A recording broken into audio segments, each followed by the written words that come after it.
usually doing those zeros at the NAs, but oh man, we got. What do you call that when you go to an award ceremony? You got skunked, snubbed, shafted. We were getting the shaft all night tonight. I feel like snubbed. Yeah. Snubbed would mean you were favored going into it, and then you didn't win, so therefore you were snubbed. Whereas we were, I don't necessarily know we were the front runners in any of these, but we were nominated for 3 different categories and lost them all. I think that's skunked, but I could be wrong. Yeah. Now, we lost all 3 categories to the same podcast. That's correct. Should I read off the awards and who won? Who took them from us? Yeah. Yes, and this is from the Maryland Podcasters Association, their inaugural Podcasters Awards. They had several categories, and as Wes said, we were nominated for 3 separate categories. And Wes, the list, please, sir. That's correct. This was broadcasted live on YouTube at 8 p.m. on Wednesday, Cinco de Mayo, and we tuned in. The 3 categories that we were nominated for were Best Entertainment or Best Entertaining Podcast, Best Lifestyle Podcast, and the one I was holding out hope for, Best New Podcast. That was within the calendar year of April 1st, 2020, all the way until, was that right? Was it May 1st, 2020 till April 31st? I don't know. I think it was April 1st, but Spring last year, spring this year. And yes, we lost all 3 categories to the same podcast, the Loud Women's Club. I only listened to about a half hour of, not even that, probably about 30 seconds of a podcast just to kind of get the gist of their genre and what they talk about. But there's some loud ladies. There's some loud ladies. No, actually, they talked, at a normal decibel level. That's fair. Yeah. I think it's just more so like their opinions are loud. But then again, they didn't really seem all that in your face. So sample size was small, but.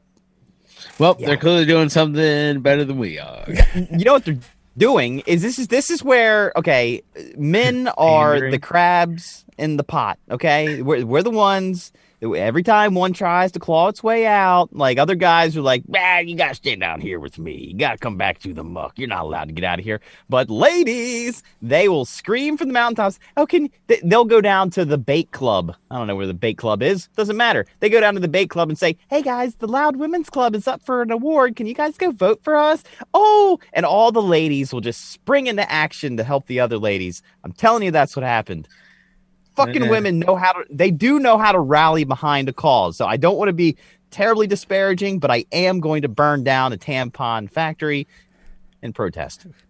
It does sound a bit sour grapey, not going to lie. Your opinion may be that from the pits of the cockles of your stomach right now when you're not thinking rationally because we lost in 3 categories. Again, I was holding out hope. My goal was the best new podcast. But then again, I don't think I would have shied away from any of the other wins. And congratulations to the Loud Women's Club. 3 times. Did someone else win 3? I know our boys at Drunkard United did win the best sports, best right? Sports. Yeah. Congratulations to them. Yes. There was good stuff. A few others. But this one intrigued me a little bit. Best, or was it? Yeah, lifestyle. What exact? How do we squeeze our way into that one, huh? I didn't even question this until you started questioning this, and then I didn't know how to adequately sum it up for you. I get it. Alan, do you get it? I think I get it. I mean, I feel like there's a lifestyle here. The middle class holes. I think it's a thing. They're just regular dudes. Sure. It seems very broad to me. That's all. Some of those other ones, entertainment and best new, but lifestyle. What were you thinking? What would you expect from a lifestyle? Like if it was a random category given to you, what would the names of these podcasts be if you hadn't seen the ones that were actually in it?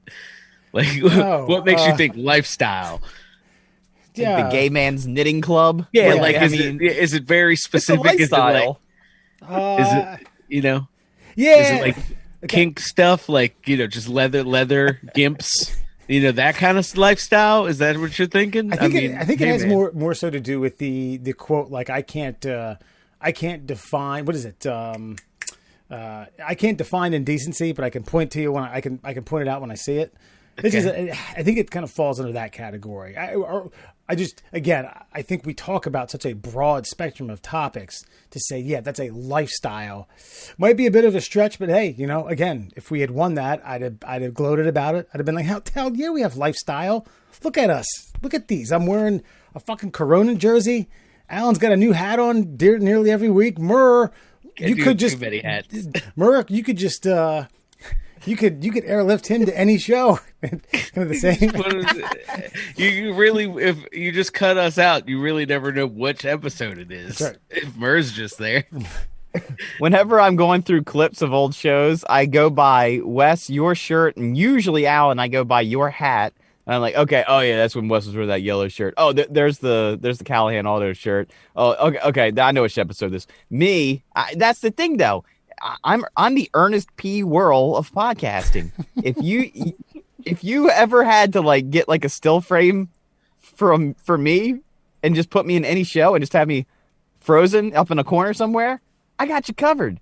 You never have to figure out a way to mix and match me. Same hat, same shirt, same jacket. Okay, makes life a lot easier. But the lifestyle thing. Do you think that like Mark Cuban is sitting around talking about the same horse shit we're talking about?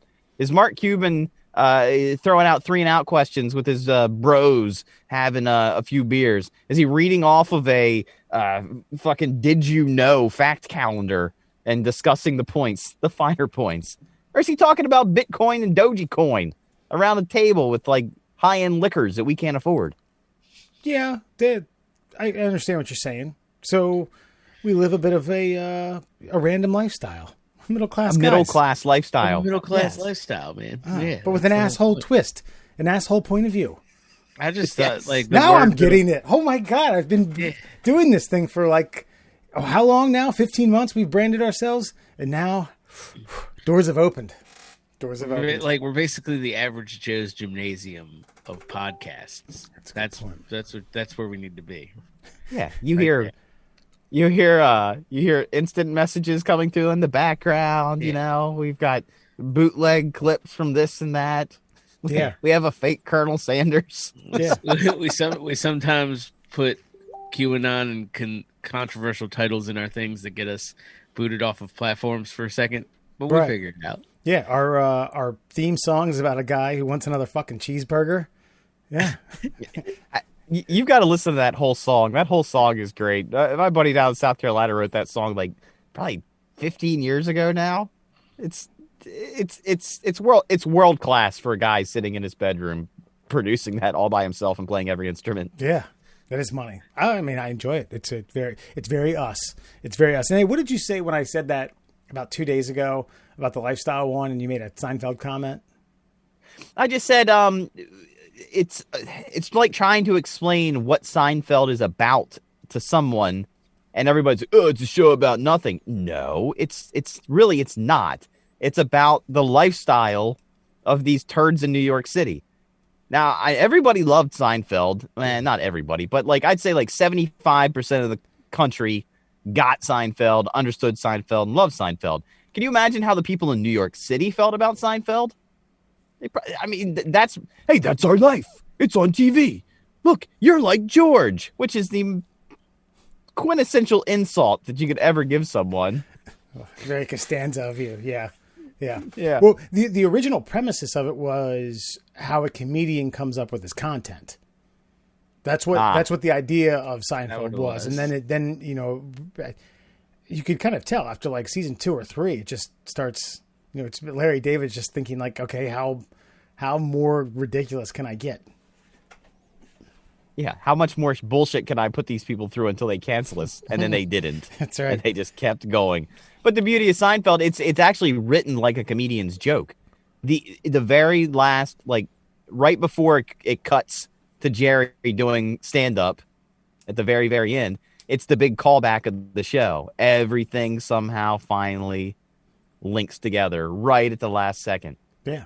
And Murr, you talked about it a good bit because I remember when you stopped doing radio, and you had said, one good thing about this is that, man, when I was off, I was always on. I mean, when you were off the air, you always had to be on there because you're constantly thinking about bits and content and how you're going to fill 4 hours four hours start to finish. Minus how many for commercials of airtime. It was every two day. 2 hours of content every day. 2 hours of content 5 every days day. So you always had to be on. You always had to be thinking about how you were going to fill that airtime. I already said that. Sorry, but we do this once a week. And we kind of rummage through some messages. I don't know, throughout the week, here and there, come up with a playlist. Like, all right, let's go. Let's wing this shit. Yeah, it's a lot less stress. I can tell you that. Yeah. Though, I honestly, but there's plenty of days where I'd love to have that stress back. I mean, it's fun. It's a fun stress, and you don't realize it until you don't have it anymore. Well, that's not true. You like what you do. You like what you do now. No, I don't. Where'd you get that idea? Tell all these tales about how extravagant it is. You know how I know you don't listen to the podcast? Because I know Murr does not enjoy what he does. Thank you, Alan. I just find joy in misery, okay? If I can make you laugh at my heartache and pain, then yeah, it does bring a little bit of joy to the situation. I have never described a full day to you on this, and I never will. Start to finish. Why don't you just rock a GoPro and record it? Should definitely do that. Yeah. Holy shit. Yeah, no, I don't know. I feel like it's probably place that I would... It's you would wonder why I'm not any more uncomfortable in my day than I already am. If you, holy shit, dude, did that really just happen in front of you? Oh yeah. Oh yeah, that guy just sold like drugs and needles, and yeah, in front of me, right in my eye line, and I have to pretend it's cool. Is there a kind of cool? Yeah, that's right. You get to witness small drug deals go on throughout the day. Now, is there a protocol? Is there something you're supposed to do? They say if you witness something like that, you as a member of the post office had to notify law enforcement. Well, I've never said where I worked, but no, the protocol is you shut your fucking hole and you fucking deliver your fucking mail. You see nothing, you smell nothing, you hear nothing, you say nothing.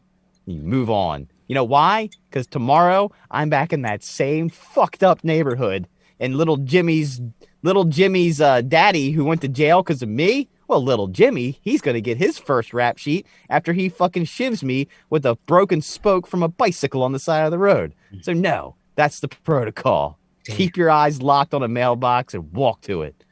End of story. That's fair. Bicycle spoke, that would fucking suck. That seems rude. Middle Classholes, everybody. Welcome to. Oh yeah, we can cut that in post. Welcome to a lifestyle podcast for those of you who. Hey guys, have you gotten your fucking moderately priced domestic beer in hand? Welcome to your newest lifestyle podcast, Middle Classholes. No, we got to change now. We got to rebrand. We didn't win it. I know, right? 2021 Maryland Podcast Award nominee for Lifestyle Podcast. So got that going for us. It's t-shirts and fucking Oreo hats. Right. That's our lifestyle. Foxman, Murr, and Alan. I don't know. It's taken you guys let's see here. How long we got? About just a shade under 15 minutes in. You guys haven't. I was going to wear a hat.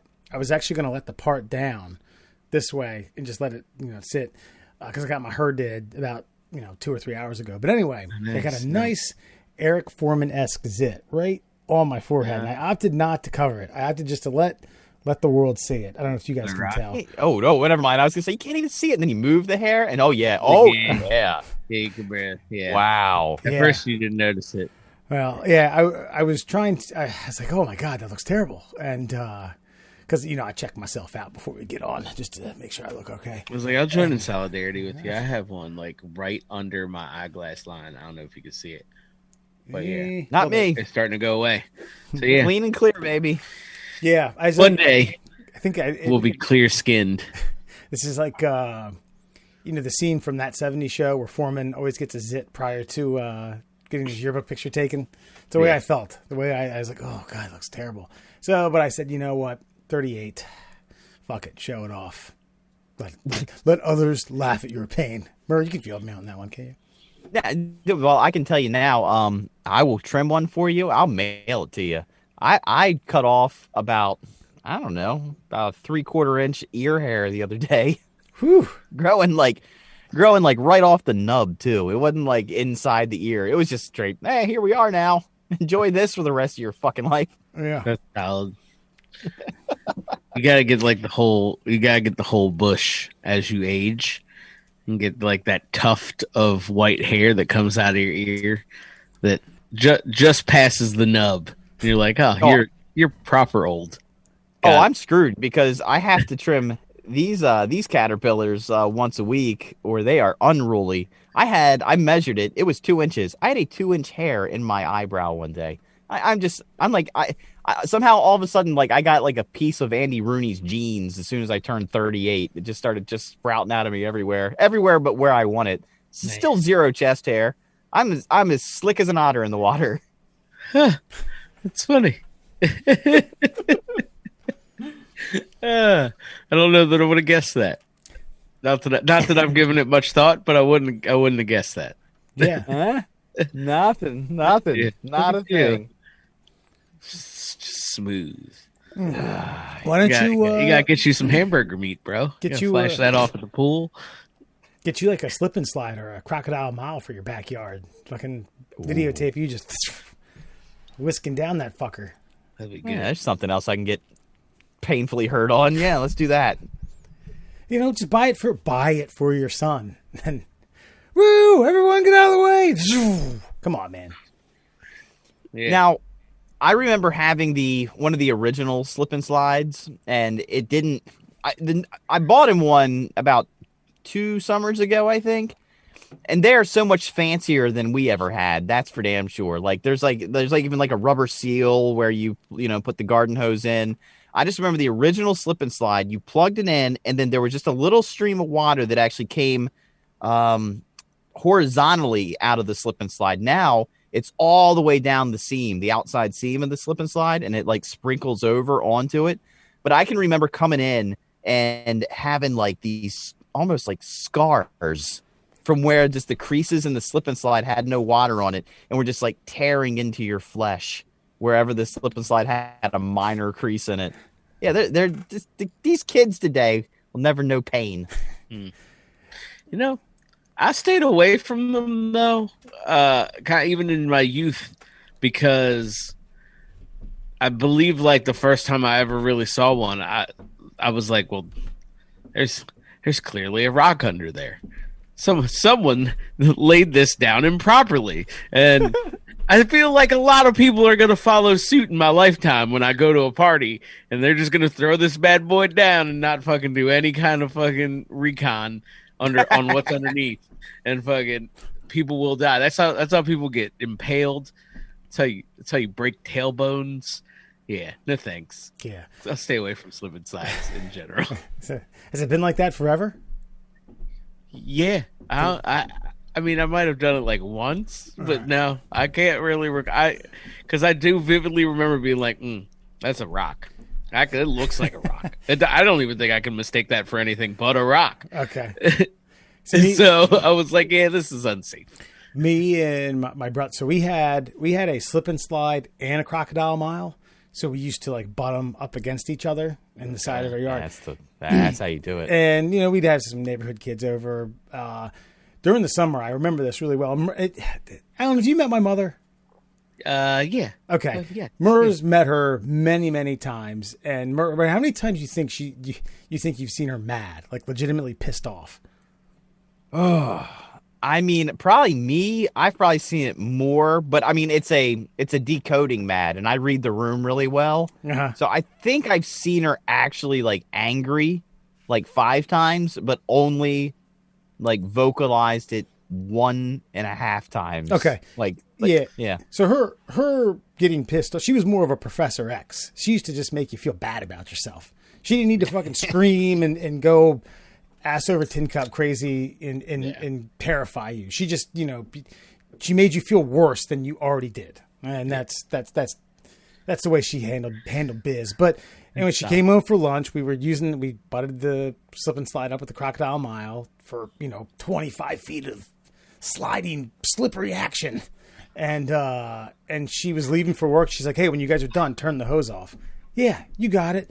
And don't exactly remember what caught our prepubescent attention, but it had nothing to do with turning the hose off. So she came home at 4:30, 4.5 hours later, and it was still, yeah, that's like top 3 for her. And said the F word a few times, not just once. Usually that meant business was happening. She was pissed. Yeah, especially you're on city water, so that like me, I might just like run my water table like slightly dry. Pressure will be down for a few days. It'll build back up. You're paying a bill for that one. Yeah, that was in one we couldn't help out with. This was like before me and my brother could get jobs type shit. So usually that was like gardening, some sort of around the house activity to make the place aesthetically pleasing. Spruce it up. That's right. I'm not really sure the fate about those. I think the slip and slide dry rotted in the in the garage, and the Crocodile Mile just after one long winter, it just came out a little too grimy, and that was it. We just didn't replenish the stock. Eventually, you lose fancy of sliding your moistened body on a piece of vinyl, so it gets a little boring after a while. Well, like I said, I got my kid one a couple years ago, and they now come with like a little to fix your rock problem, Alan. Yeah, they come with like a little like inflatable chest pad. Okay. So whoever's going like runs and jumps onto this little it's almost like a half a boogie board that only takes like 3 breaths to blow up. But they realized that kids were like cracking their sternums. Yeah, just fucking ripping their sternums out of their bodies while enjoying a summer day.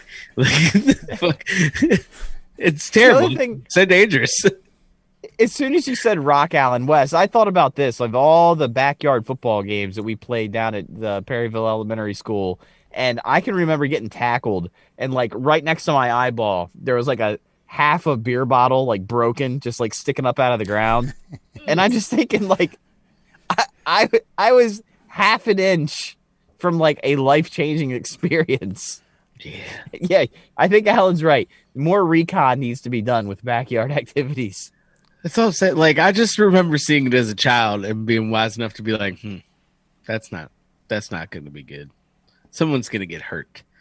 Like, severely injured. Because nobody's gingerly fucking making their way down, the slip and slide.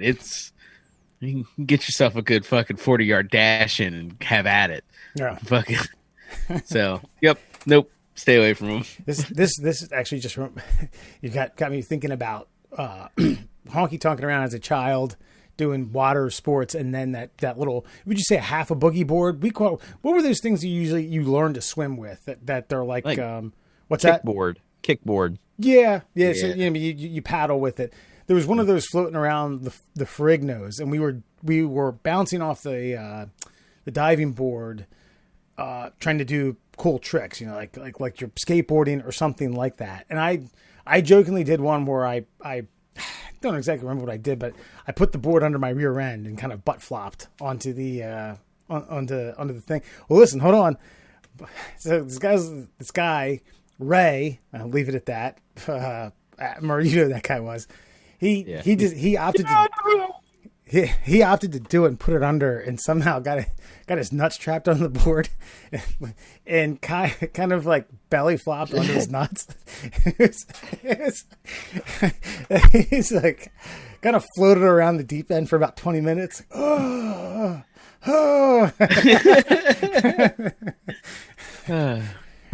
Holy shit. Poor fella. Wow. Yeah, I think the most hurt I ever got in the water was in that same pool where everybody decided they were going to use the diving board and do like wrestling tricks. And I did a perfect Randy Macho Man Savage fucking elbow drop. The fucking like the double, like even smack the elbow on the way in and just rib cage obliteration, just belly flop onto the full side, perfect splash, and I just remember like diving further to the bottom of the pool just so I could like scream underwater for a minute before I came up looking like a pussy. Yeah. No, that makes sense. I knew one of our fraternity brothers, actually, Wes, he had a pool at his parents' house, and I definitely, for one of his birthday parties, I definitely remember somebody getting like crucifix power bombed into the pool, and it was not good. No bueno. It was the opposite of good. that 13 to 14-year-old child was hurt. Oh, was it someone's brother or something? Huh? Oh, was this when you guys were kids? Yeah, like when we were kids. Okay, gotcha. Okay. Wait, you talking about the Razor's Edge? Is that what you're talking about? Yeah, I guess is that what that is? I guess you hold the biceps and yeah, dude. I got being the 5'6", 130-pound kid. I caught a lot of power bombs. I was gonna say you would be the power bombie. Yes, yeah, a lot. The Razor's Edge on grass at that. Not even like yeah. That one was the one that hurt the most because you ended up like right on the back of the neck, like right at the top. Like there's no meat there. You got to keep your. Yeah, this guy, like you got to. There's a fine line of where you keep the chin. Here's this guy's talking about get worried about getting tackled next to some glass while he was getting fucking Razor's Edged onto grass in his backyard or someone else's backyard. You're right. Were there any rocks? Did you check for rocks before it? Should have checked for rocks. That's for sure. This is all hindsight perspective, Wes. This is not grown man perspective. Because I can remember getting tackled next to the glass, and my action wasn't, "Oh my god, I nearly died." It was, "Hey, look at this," and then chucking it over, and smashing it even more against the chain link fence. Weak. That's good stuff. That sounds like the best idea. Yeah. This article came out of thesun.com. Well, it's in the lifestyle section, by the way. I'll have you know that. So it talks about sex in space, and it will be, quote, extremely difficult due to floppy erections and bouncy romps, scientists warn. So is this some sort of, did this news story spark because of recent uptick and possibility of going to Mars or something like that? Something I missed? I'm anti-space, so obviously I wasn't paying attention or anything like that. Obviously. Well, yeah, one, Musk was granted the we're going to the moon, and we're going to use the starships. And by the way, I just watched it actually before we got on here to do the podcast, that the Starship 15 actually went up, came down, landed properly, didn't explode like every other one that he's done. Mm-hmm. And he's going to the moon. We're going to go land on the moon with the Starship, going to take back off, and then that is going to be the test run for a Mars mission. Okay. So yeah, they're saying we're going to have to, if we're going to do this, we're going to have to fucking space. Gotcha. And it's going to happen. I understand that. We're going to have to figure something out. Yeah, people are, you're going to go that long, people are going to have sex. So sex in space is possible, though bonking astronauts will have to battle through low sex drive and erectile dysfunction, experts claim. Speaking to Russian outlet Sputnik News, and I did follow up on that. That is a news outlet. This week, space researchers discussed the challenge that couples might face while on trips to alien worlds. There was a few other things, essentially, that it's just going to be a little bit different. Body parts and weightlessness, as well as to fit in time for lovemaking around their busy work schedules. I know they're going to be flying around Mars. They're going to have to fit in time for a quickie or an afternoonie. Do you even get to call it a nooner if it's in space? Yeah, I don't see why not. Maybe a lunar nooner. So bad. It goes on. I see words like cosmic coitus, which sounds erotic and slightly arousing. And then let's see if there's anything else. Humans have been having sexual relations in all sorts of weird and wonderful odd places. I think space. I think since our space species began. And then actually that's the end of the quote. Anyway, so it's going to happen. It's going to be different. I think you'd have to just what's the physics behind this, right? Like, you definitely have to like tie yourselves to each other, right? Yeah. Because if not, then you'll just drift apart. Every thrust will thrust you backwards. Yeah. So somebody's trying to develop like a it's like a I don't want to say like a book bag, but like a book bag that straps you guys like together, like a baby Bjorn, but for your partner, fucking a sexy Bjorn, whatever you want to call it. Right. Yeah, but maybe might want to work on the title of that one. But I do have several questions about like, all right, so if you bust one, right? I mean, do you have to leave it in, or do you do like a whirly bird in the air, because you're zero gravity, so like your thrusters taking off and spinning you around, and then that's all over the cabin. You've got other astronauts up there with you, just knocking goo out of the way, just floating through the air. Because there's a big orgy going on, of course. Catch it. Yeah. That's what I'm saying. You just can't be freely floating around doing the nasty. There's gotta be like some kind of harness, or something of the sort that you kind of both, ratchet yourselves into and have at it. Right. That way. And that is I would guess anchored to like the wall of the ship. So that way, you can get some leverage going. If not, you're just it's not working. Do you have to have like a buddy system where two other astronauts are like, come on, buddy. Like a lumberjack match in the grabbing a couple hunks of meat from behind and just, shoving you in there back and forth, kind of. Yeah, that would work. Get back this is to expand species beyond the borders of the steely blue planet, okay? Like, we might have to make some concessions. That, in porno, there's a camera guy who's got to get up deep in the grundle, and in space, there might be a guy who's got to, do a little pushing for you. Yeah. Well, it's funny that a lot of the article had to do with men maintaining erections because of less gravity and blood flow. So that's going to be the major hurdle. But you guys have already hurdled that hurdle and actually just ran around it and gone on to how the schematics would work towards sex. Now, what I will say... We got pills for that shit. Understood. Sure. I think you just up the dosage and you'll be good. We can't solve all the problems here for this conundrum, all right? Yeah. We're looking into the hearts. Now, what I think, Alan, I think you're on something, and I think we could preemptively... Murr, you're the idea guy. When the idea is presented to, we're the idea people. You're going to now run with this, okay? We create a harness that is somehow easy to maneuver into different positions. Now, it's not just your standard missionary and then flip 180 degrees and now she's on top. I mean, this can go reverse, pal driver, razor's edge, doggy.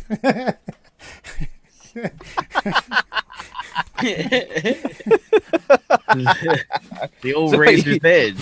So what, you want me to design this now? What am I doing here? Yeah. I mean, you designed the fucking the porno pimp and party jacket. Don't sell yourself short there, bucko. Okay, all right. Here's the deal, though. Why don't we do this? Okay, you know, like that spinny wheel that the knife throwers like put their assistants on, and they have to like for whatever reason tie their arms up like they're getting nailed to a crucifix.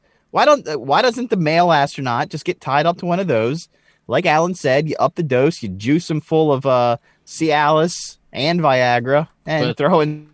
And then you just take the chick, okay? And then she's just tie her hands to the back of her knees and get her up on a nice little piston on the other side of the aircraft, and then just ram her in and out. Little ramrod action. Like, again, this is for the procreation of the species. There's more on the line than just a little bit of happy fun time, okay? May since gravity is, well, I guess, on our side in this instance, you could even spin her as well.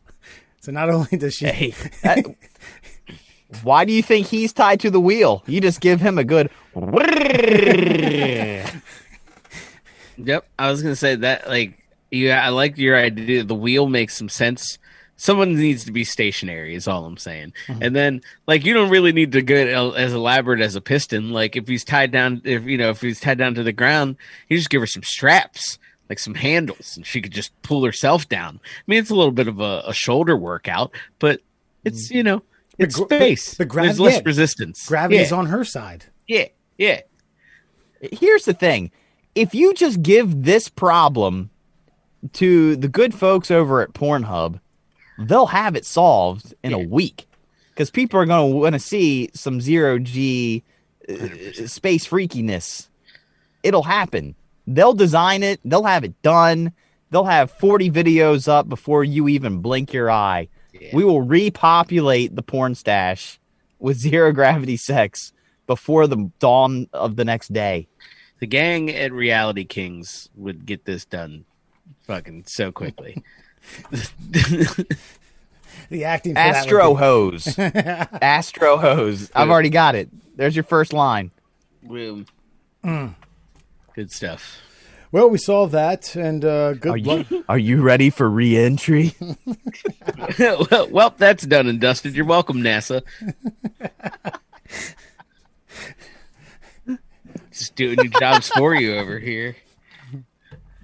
All right, so Murrow's going to check into engineering this harness. We'll get back to once we put in to trademark the middle class holes. I'll also try to see if we can get a 2-for-1 on our next product. We had posted this on the official Facebook Middle Class Holes podcast page earlier this week. So when it says a real life shitstorm at Kid Rock's took place last night.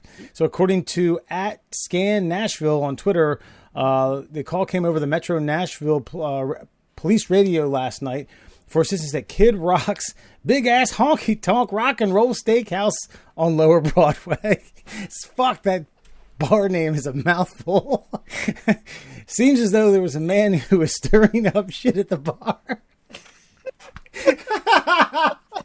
Oh, Christ. And by that I mean he removed his colostomy bag and began flinging around a little poop to others around him. There's not much more to go on in this. I mean, let's see here. Well, the poo flinging man was eventually arrested. Thank God for that. I like the Nashville Scanners Twitter. He took off his colostomy bag, but at the end, this is the third time I've heard this colostomy bag guy in the past 2 nights. Jesus Christ. Somebody's got to get this guy under control. Yeah. I mean, if people, we all have our asshole friend, but boy, I hope my asshole friend doesn't turn out to be this guy when we need these type of apparatuses, when we're at that age. And what the hell is that guy doing?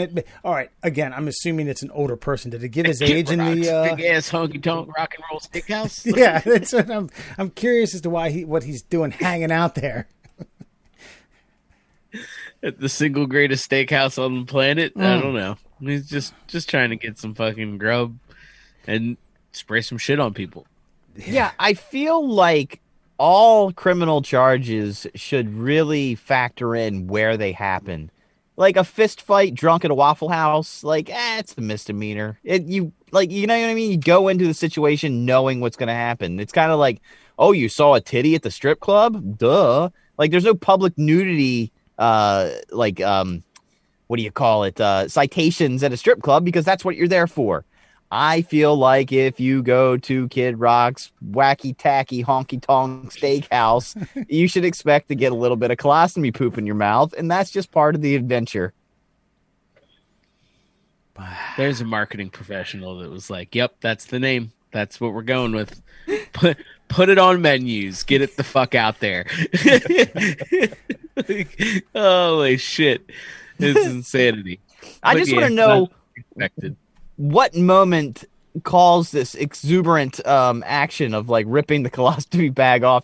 Yeah, like a chick taking off her fucking tube top at a Kid Rock concert. It's time to pop the sack, baby. That's right. I think Ba with the Ba came out, and this fucking old timer went bananas. Whoa! That's exactly what it was. right? He's a musician for the ages, as you put it. I was getting ready to go into Kid Rock's musical talents. Have you ever heard that man sing like live, a cappella, just without a band playing behind him? It's a fucking amazing. I'm telling you, it really is. That voice that you hear on the recorded tracks is exactly the same live. It's amazing. He really is like an underrated mocked artist because of all the other bullshit he's gotten himself into with his rinky-dink honky-tonk steakhouse and colostomy bags. And, he did have a little person as his hype man, and he wore fur coats. And I do think that some criticism is warranted early on in his rap career. If you look here, this look that he had going on.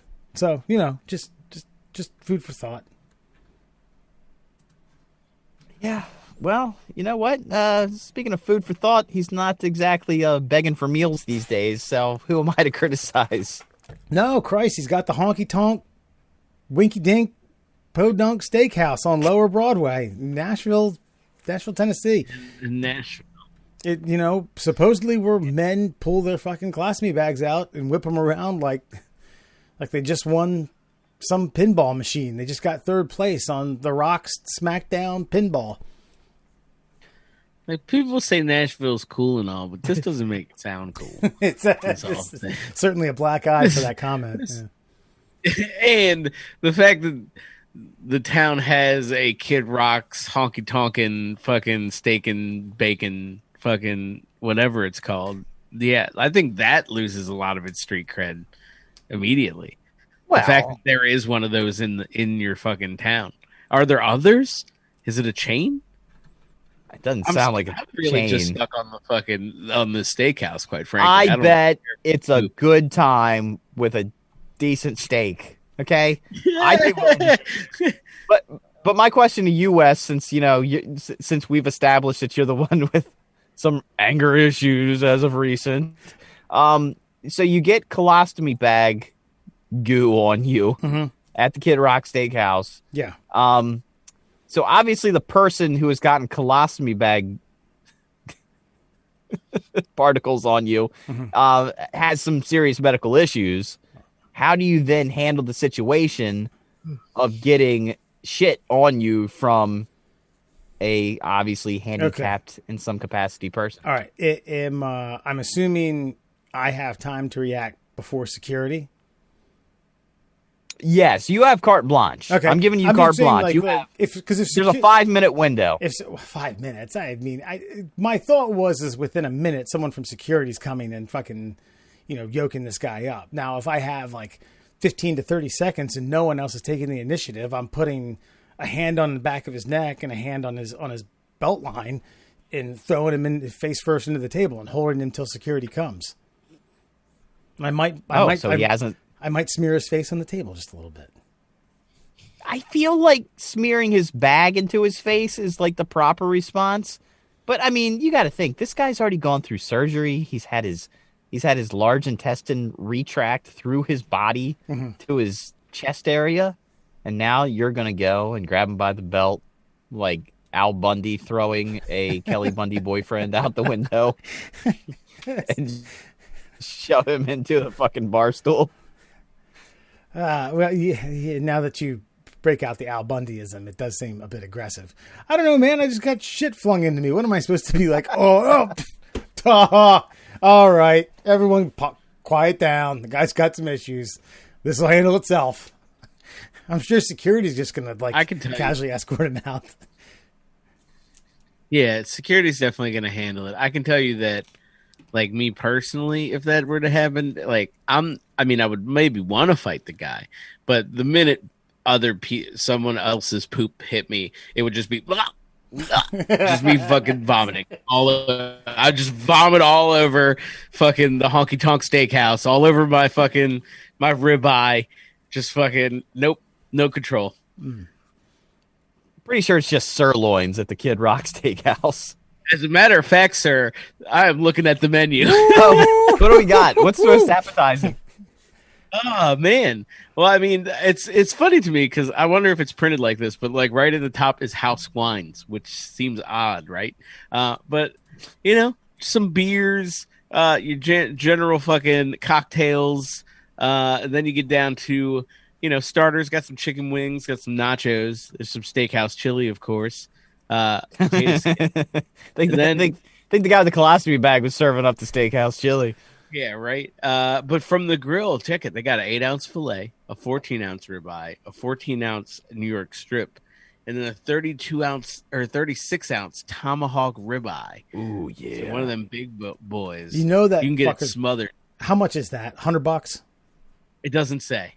Okay. It does not. There are no prices. So it's probably a lot. I was going to say it's probably way more than it needs to be. Yeah, my guess would be somewhere between 100 and 120, and 36 ounce. If I'm in Nashville and there isn't poop being chucked around, I might consider that fucker. Yeah.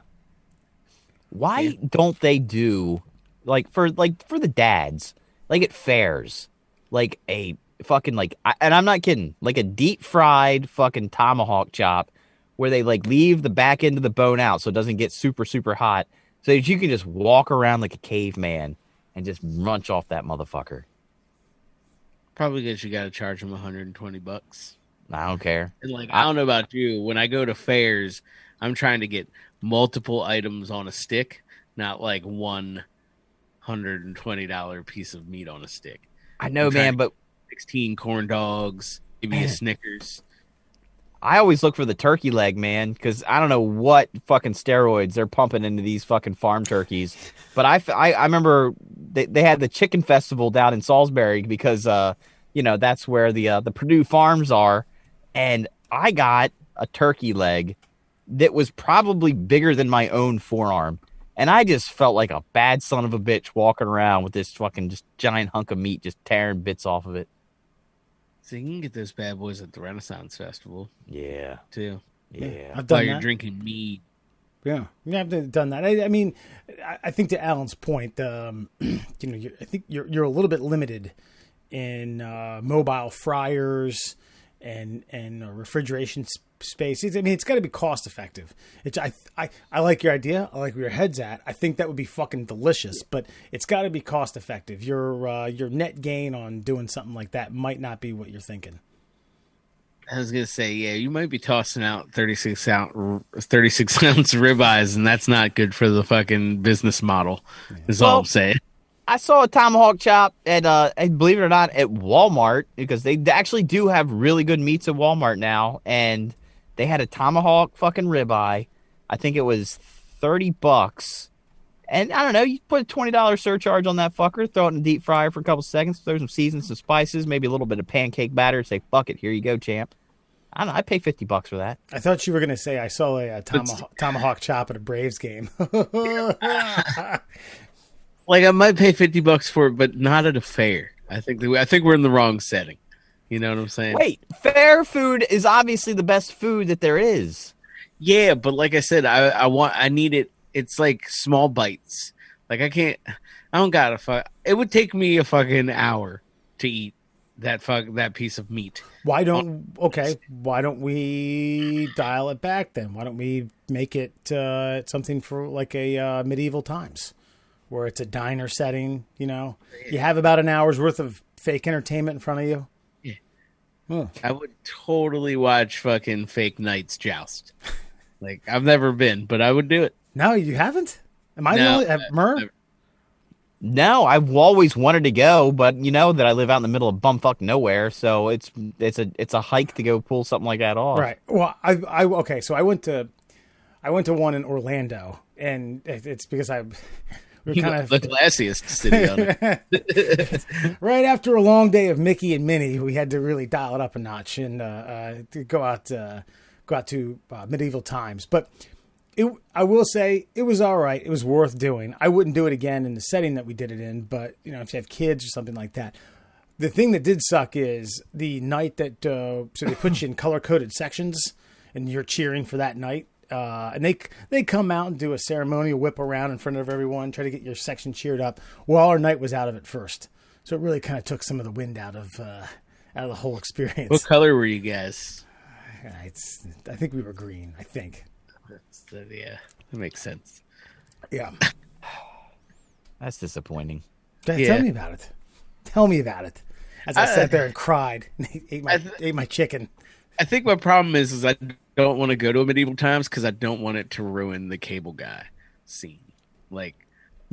This is why I want to go to Medieval Times, though. I want to go with you kinds of fuckers, and maybe like another 3 set, and then we just get really into it, like beyond into it. Like we shouldn't be this into it, but we are into it. Hanging on the tables and shit. Yes, I mean I could be down with that.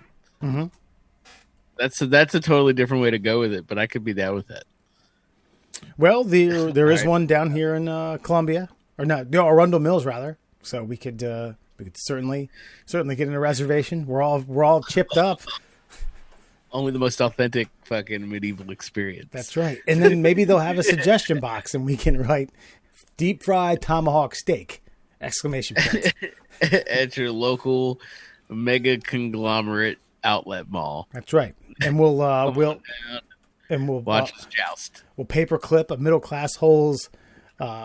Business card to one of those puppies, give them our email address that they can't remember, and hope for the best. All right.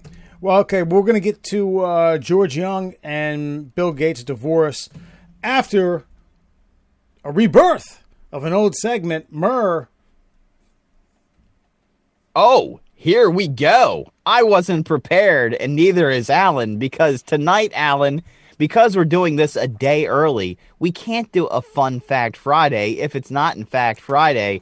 My friend, it is time for the rebirth of 3 and Out. Oh, and being brought to you, of course, by that bullshit Facebook group known as the Shin Splints Recovery Group. You can find them on Facebook, online, the Shin Splints Recovery Group. If you're a pussy suffering from a fake ailment, go ahead on over to the Shin Splints Recovery Group and find other assholes who take it seriously, much like yourself. So, Alan, we will start tonight's 3 and Out with you.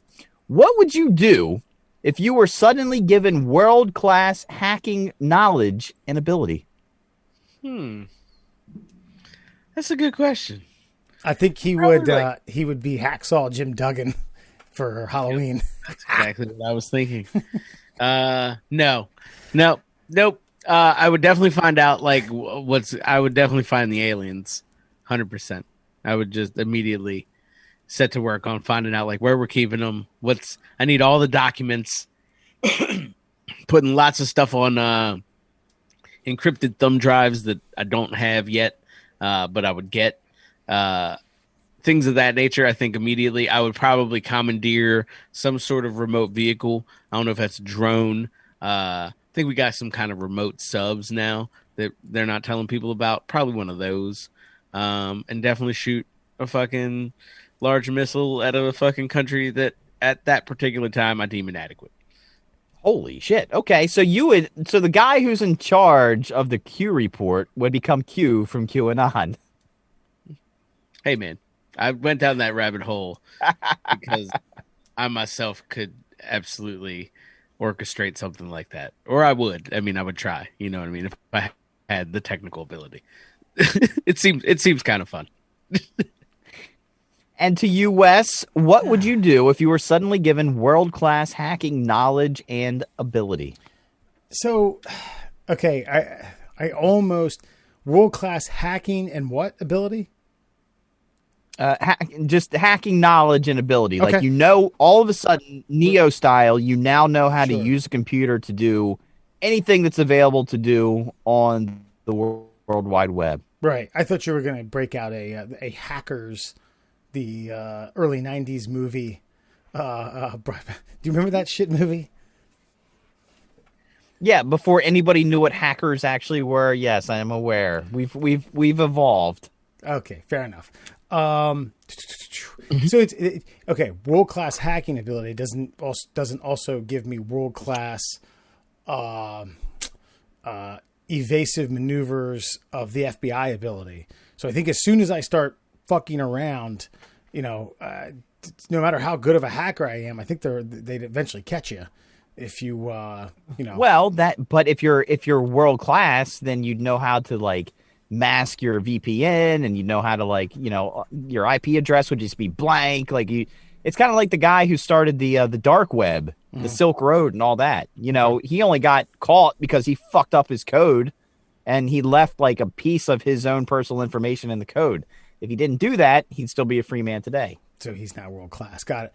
I mean, yeah, I think I would start slow. I think I would try to figure out, real government secrets, not just here, but everywhere around the world.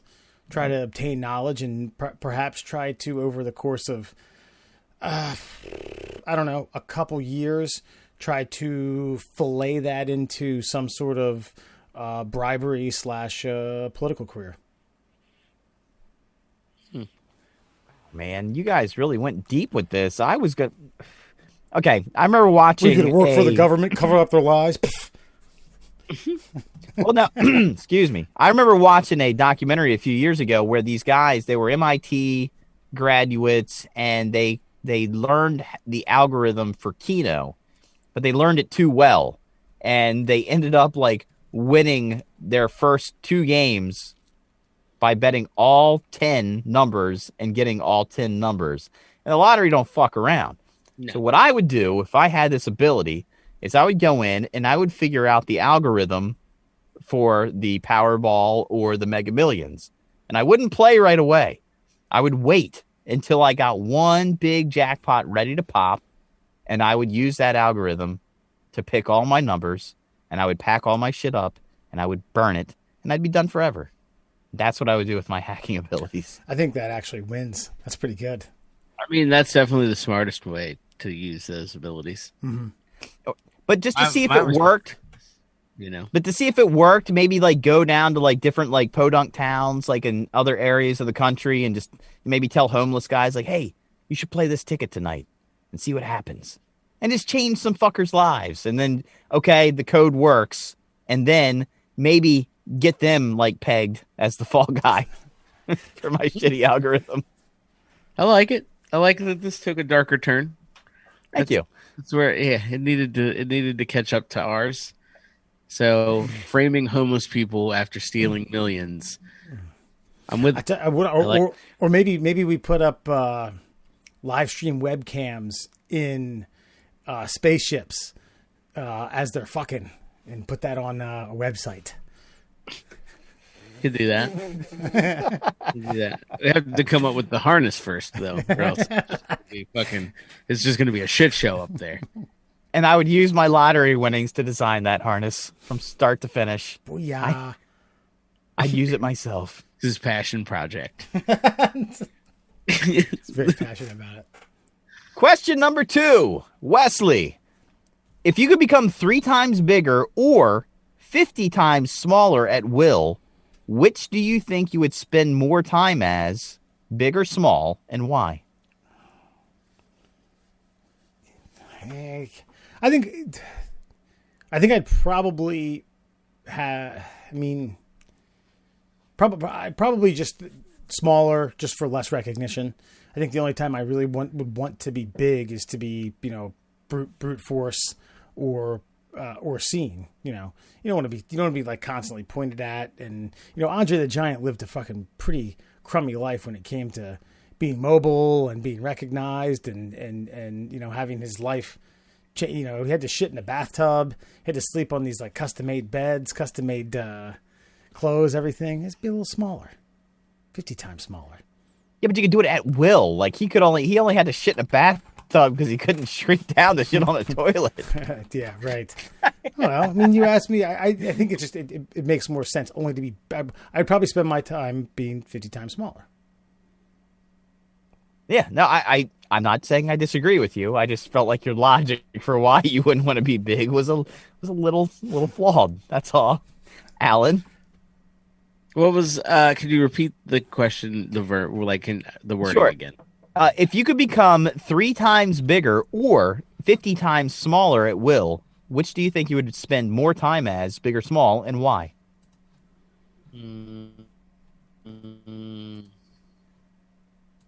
That's tough.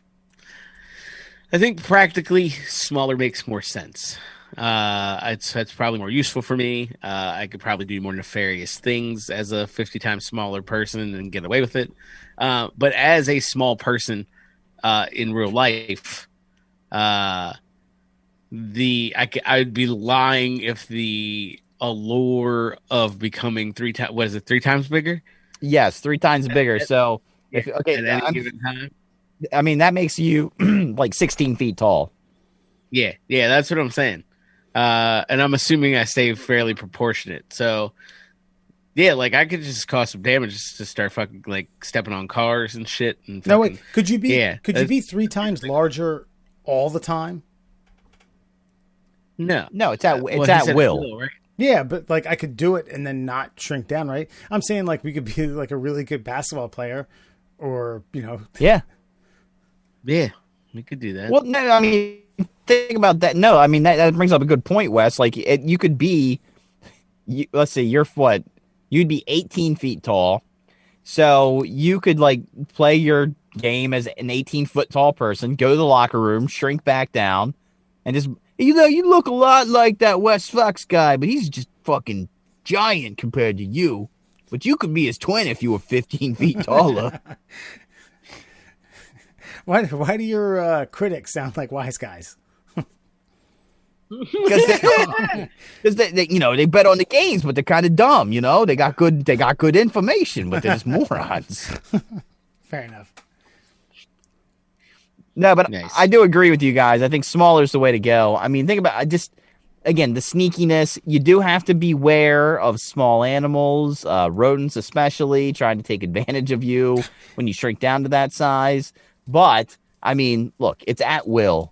I mean, think about some of the bedroom activities you could get involved in. Play a little, maybe go a couple rounds with the little man in the boat. You know what I'm saying? A little speed bag action. So, maybe for that reason alone, I'd spend more time as a little guy. But no, I mean, look, we've got some questionable morals. I think we've established that here on the show. Mm-hmm. We're decent humans, but given godlike abilities, we would probably be up to some no good. So, I mean, I could just imagine all the things that I could, steal at that size and get away with it. It's like you can't. I don't know what else you could do besides be a freak show at 15 feet tall. So, yeah, I'm going tiny. And question number 3, your last question for 3 and Out this evening. Alan, we'll go back to you. If you were a transformer, what vehicle would you turn into? That's tough. Does it have to be a land vehicle? Can it be any vehicle? I think I think it's wide open on this. I think we're thinking traditional Transformers, and wherever your mind's eye can go. Yeah, I think I'd try to like be a really cool fucking. It would be something off the wall. Like it would be like a fucking military grade hovercraft or something. You know what I mean? Something fucking not like a. I mean, because they make hovercrafts for rich fucking assholes, rich sales guys who fuck it up and run it, and then it dies in a river somewhere. I was with you on military grade, and then you went to hovercraft. Well, yeah, I said off the wall. I mean, I guess I could just fucking be make me a nuclear sub, but I feel like that's kind of what it becomes a little one dimensional, right? Well, I'm a transformer. I guess I can go on land whenever the fuck I please. So, you know what? Fuck me, Mer. You're probably right. I probably picked the wrong military grade vehicle, but hovercrafts are cool, so fuck you. I would be a hovercraft and then transform into a fucking, person bot. And fucking go about person bot business. Person bot business. I mean, I think that's the point, is you are a person bot and you can be whatever you want. I mean, you could have been like an A-10 warthog. That's military grade. Yeah. And it's badass. Yeah, that's too cliche. Wes? So I'd probably be, do you guys remember that monster truck Carzilla? I'd probably be that. The monster truck that's like Godzilla but eats cars. during the halftime show of Monster Truck Rally. Yep, that'd be me. Now, probably like an Apache because I think they're fucking just badass. Low flying, heavy artillery. Wipe them out, baby. That's what they say when they fly them. I don't think that is what they say at all, ever, really. No, it's just that's almost a perfect answer. I was trying to think of something that I could be. Truckzilla? Hell yeah, that was a perfect answer. No, but an Apache helicopter, the most sophisticated helicopter, you don't need a landing strip. You can take off wherever, but you are going to draw attention if you are that thing. And so I was thinking, and it's kind of lame, but I was thinking more of like a Cessna or something like that. Something that like you can fly into any like little airstrip anywhere there is to go. You're not kind of popping off any like government like radar signatures or anything like that. It's just a Cessna. Nobody gives a shit about a Cessna. Everybody just expects a Cessna to end up in like a local river and end up in the local newspaper because the fucking idiot behind the wheel didn't know how to fucking fly in the first place.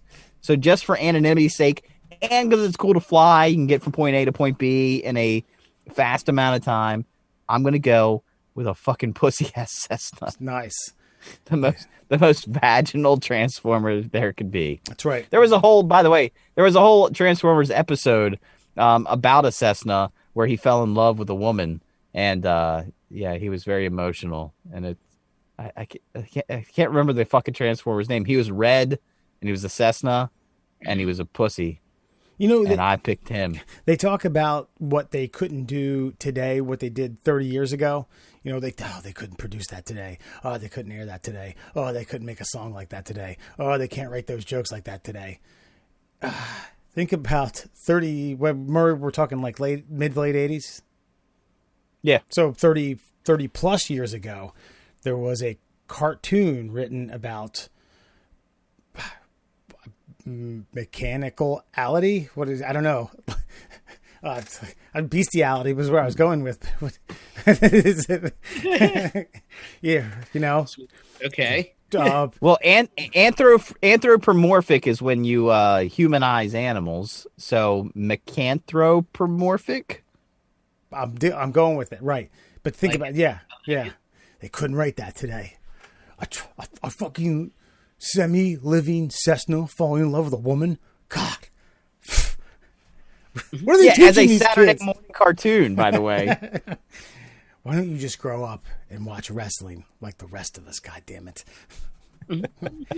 And that, my friends, is 3 and Out. And by the way, have you guys been watching the A&E biography on all the wrestlers that's been on? No. Oh shit, man! They just did Macho Man this past week. The week before was Roddy Piper.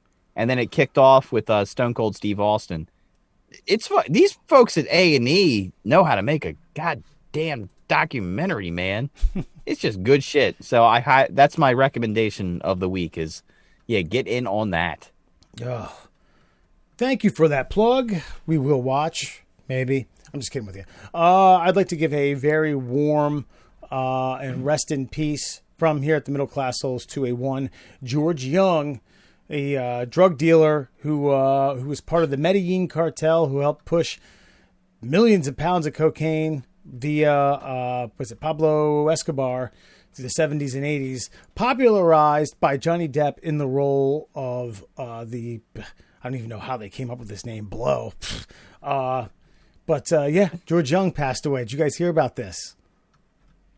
I just saw it before we went on the air tonight. Gotcha. I found this amazing. He got freed in 2014, and then he violated his probation because he didn't tell his parole officer that he was going to San Diego. Yeah, it's going to make a trip across country to sell cocaine. Perhaps. So I'd say I was 18 and on back-to-back Thursday nights because at that time it was just me and my parents living at the house. And my mom was working on Thursday night, so my dad would we'd go out to dinner and check out movies. Back-to-back weeks, I saw Traffic, then Blow. It's pretty good. Yeah, you talk about someone possibly wanting to sell some drugs and make a lot of money. Wow. Well, you could do that. Seems fucking plausible. That's right. Wait, how much older am I than you?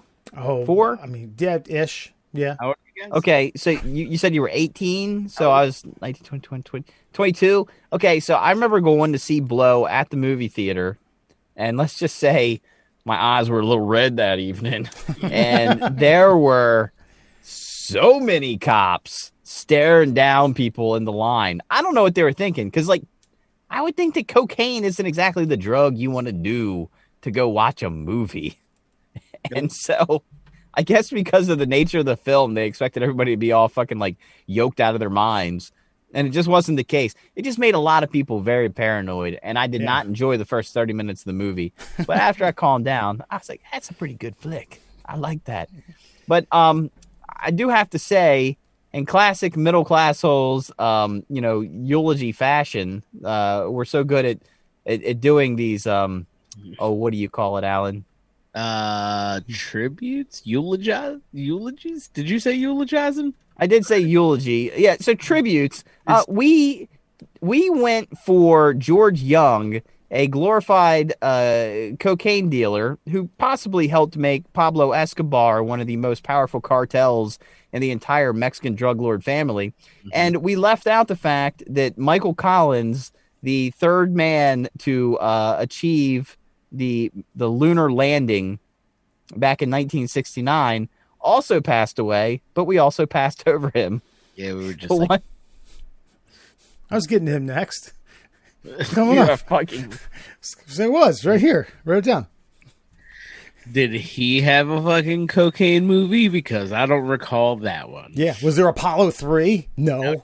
Did Johnny Depp play him? Because a little guy named Johnny Depp. No. Yeah, we're sorry. We're shitbags, though. That's the thing. No one has played him. Right? Yeah. We're not sorry. The podcast isn't called The Elitist Assholes, or else we might have covered that one. Okay. And I sent you guys the quote that he of him telling Neil Armstrong what he should say when Neil landed on the moon. Did you see that? No. It's something silly. Yeah, I think I've seen. Okay.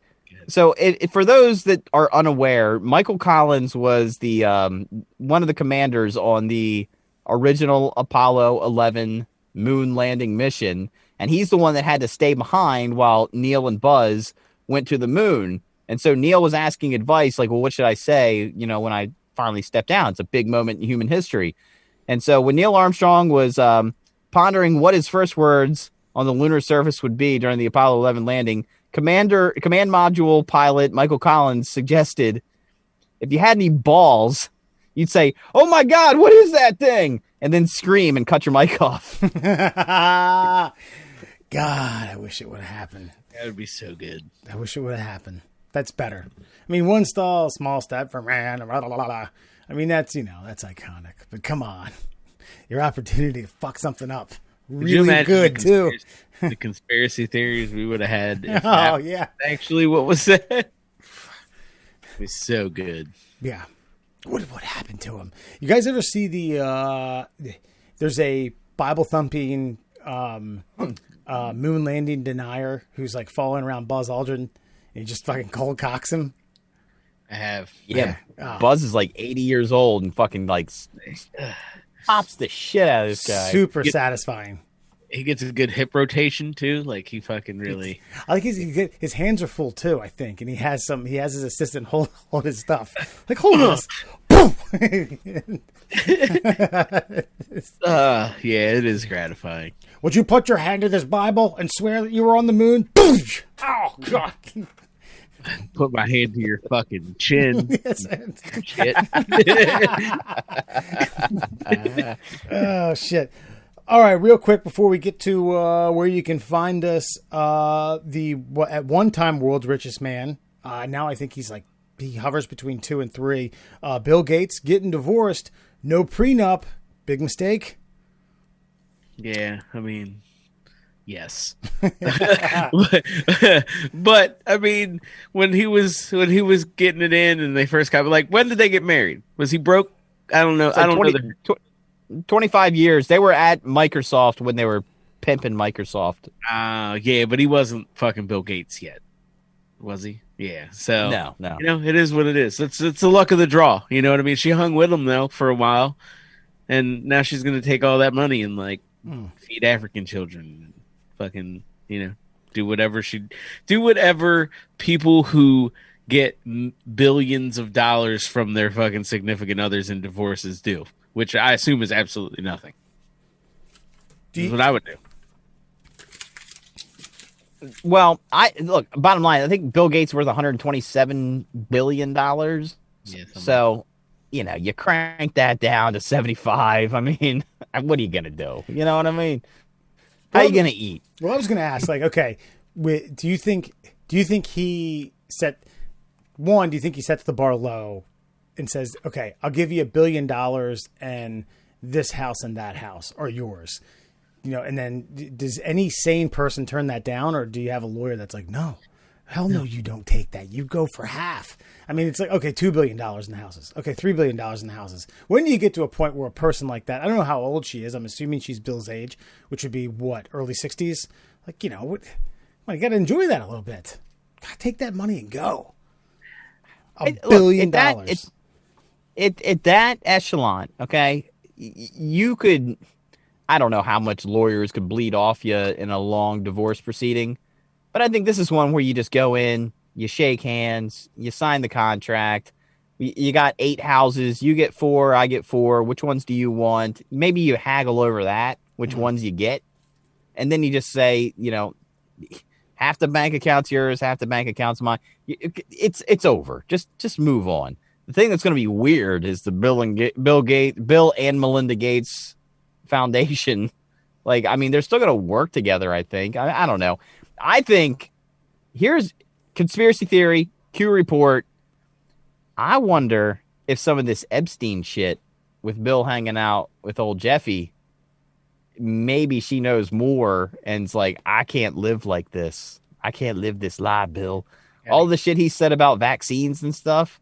I wonder if she's just like, I got to get out of your fucking headspace, man. Peace. Maybe. Yeah, I could see that. But yeah, I don't know, man. Who gives a shit? They're both too stupid rich, and it doesn't affect me, and it makes me actually kind of angry.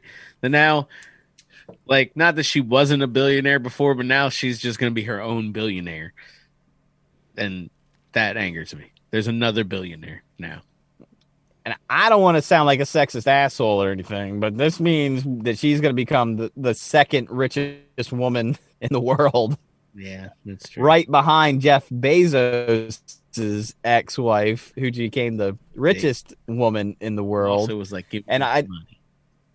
And I just, the news stories is like, set to become the second richest woman in the world, Melinda Gates. And I'm like, yeah, but what did you do? You divorced a pioneer. That's all you did. That's your accomplishment. She gave Hummer. Well done, Bill Gates, bro. Yeah, that's a good point. Yeah, that's got to count for something. She had that gawk 9,000 going on. That gawk 9,000. Yeah. That's worth $70 billion.